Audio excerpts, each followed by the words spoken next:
So let's compare juicer types and figure out which one's best for you.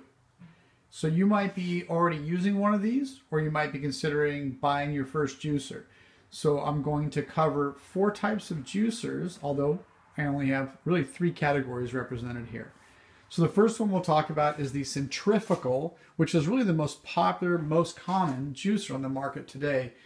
It is runs at about 10,000 RPM. It spins really, really quickly. It's a little bit noisy, and it's the least efficient of the units that we'll talk about. But it produces a very palatable juice that people can quickly enjoy and utilize. The cleanup is fair and reasonable. It has quite a large feeding area or mouth, and then inside it's got a spinning device that moves, like I said, about 10,000 RPM. Cutting wheel, the juice is thrown off to the side and then dispels out the spout, and then all the material that was then shredded up and spun then exits out through the exhaust chute into a catch basin. The least efficient, but ready to go and what we first started out on. Then we'll move into sort of the next category, which is actually either a NutriBullet or a blender. Could be a Blendtec, could be Ninja, any one of the above. They basically function the same way. The NutriBullet is touted as being sort of a breakthrough, and it is in its design. It also manages seeds differently than other units do based on its high speed and in its sort of cyclonic design, is that it brings back in those seeds and allows the blades to then cut those seeds and break them open and make them more available to you so that the body has a chance to actually digest them rather than just pass them through.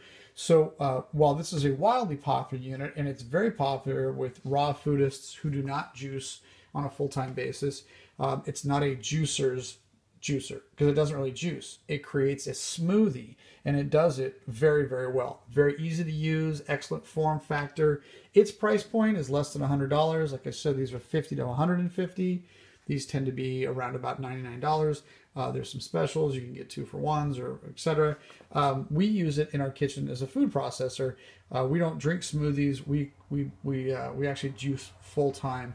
Most of our meals are actually designed around a liquid in a plant-based protocol, and that has been a big part of our lives. So that would then make this more of a food processor as well. We use it, and we use it every day. In fact, we use it 3 times a day because we use a juicer. Then we pour those contents into this. Then we would add back in oils, egg, other things that we would add to it, berries, things that we would not run through a juicer, a banana, for example, maybe some avocado, and we would then blend that up, and then we would have our juice bolstered with a bunch of stuff. So once we juice, we produce, the raw material produces about 7 cups, far more than I could ever manage in here, and this requires a noticeable amount of water to be added for its processing feature to work. Again, a great unit, and it has a great place. It's in our kitchen. It's not how we juice because it doesn't really create a juice. It creates a smoothie, as with this, unless you were juicing and then adding back like we do and using it as, in fact, a blender. Then we come to the juicer that we currently use. This happens to be a vertical masticator, which means instead of having that very spin-fast centrifugal, spinning in circles using centrifugal force, instead this has a large head inside of it that moves around at about 80 revolutions a minute through a geared system. It's got a screen on it, and basically what happens is as material comes down through a smaller chute than what we saw in the other unit, for example, this was noticeably larger, wouldn't fit in the same hole. This is a little smaller, so you tend to have to prep your produce and your vegetables differently and ready. Then we would then install those through. They enter down inside the chamber inside. They're pressed through the basket. The small amount of pulp, and I do mean small amount of pulp, is evacuated here, and the juice flows out of here into a catch. Whereas on this particular unit, the chute here for the pulp waste is phenomenally large. This is the container typically associated with one, whereas the container that is associated with this is 1/3 the size.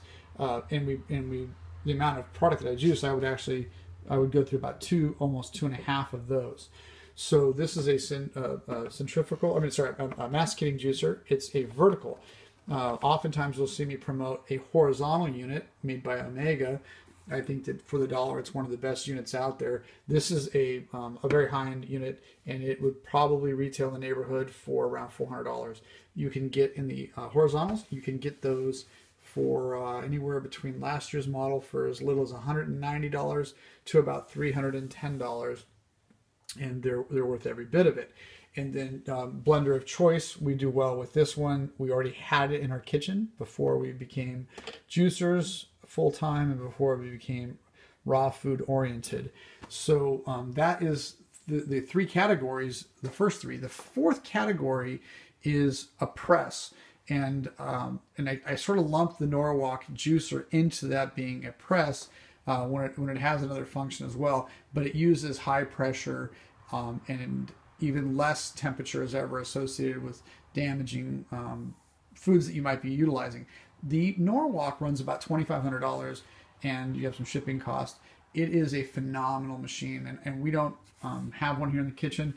We also would not promote it for somebody on a limited budget, but if you had the budget for it, there's some pretty neat things you can do with it. It's really specifically designed and works exceptionally well with therapies in which maybe the patient, the person that is fighting for their lives, is actually utilizing the juicer maybe a dozen or 13 times a day, and so the amount of pulp that transfers to the juice is would make it impossible to consume 13 servings of juice a day if you were to produce it in something like this or this.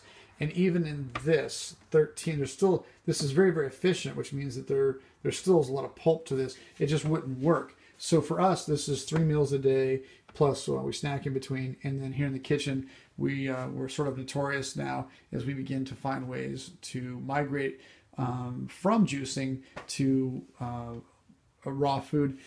We find ourselves constantly back to juicing because we feel amazing and the health benefits have been tremendous. And then scientifically, we're able to track our consumption and we're able to know for a fact that we're getting 100% of what the body needs every single day in order for it to function optimally and to be able to stimulate the important processes that are required when you fought cancer and you don't know what the trigger was, or when you've been obese and you're trying to keep that and manage that weight.